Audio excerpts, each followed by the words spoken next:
तो वहीं अमित शाह ने दिल्ली का किला फतेह करने के लिए यूपी से रोड मैप बनाना शुरू कर दिया है। अमित शाह ने यूपी में 70+ का लक्ष्य रखा है और इसके लिए धुआंधार प्रचार करना शुरू कर दिया है और उनका साथ दे रहे हैं योगी आदित्यनाथ। जरा इस रिपोर्ट पर भी नजर डालिए। अमित शाह का प्लान 70+।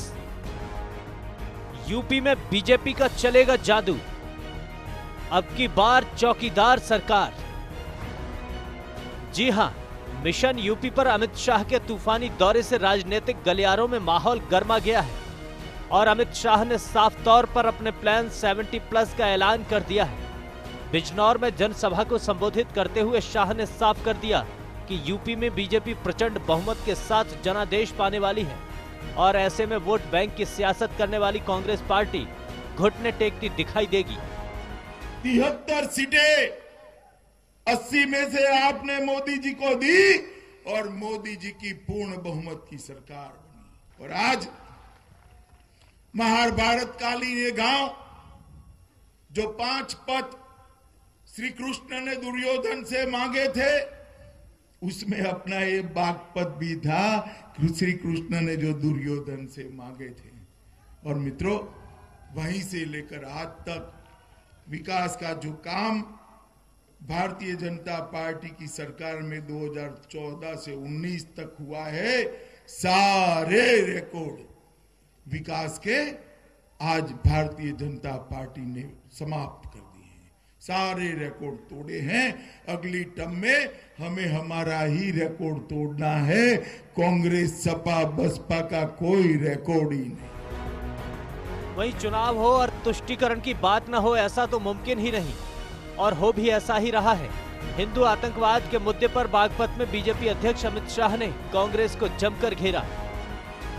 तुष्टीकरण की राजनीति, वोट बैंक की राजनीति का एक और उदाहरण आया है। समझौता एक्सप्रेस पर बम ब्लास्ट हुआ था। उन्होंने कहा ये बम ब्लास्ट हिंदू समुदाय ने कराया है और सेफ्रॉन टेरर नाम दे दिया। हिंदू आतंकवाद, भगवा आतंकवाद। अरे राहुल बाबा, जरा तो शर्म करो। इस देश का हिंदू समुदाय विश्व बंधुत्व में मानने वाला है। हिंदू कभी टेरर नहीं हो सकता। ये तो ये हिंदू है जो चींटियों को भी, जो हमें काटे वो चींटियों को भी आटा खिलाकर जिंदा रखता है, वो हिंदू है। किसी को वो मार नहीं सकता, वो बम धमाके कर नहीं सकता। आपने अपनी राजनीति करने के लिए हिंदू टेरर का एक गलत आरोप हिंदू समाज पर लगाकर दुनिया भर में गौरव फैलाने वाले हिंदू समाज को आपने कलंकित करने का काम किया।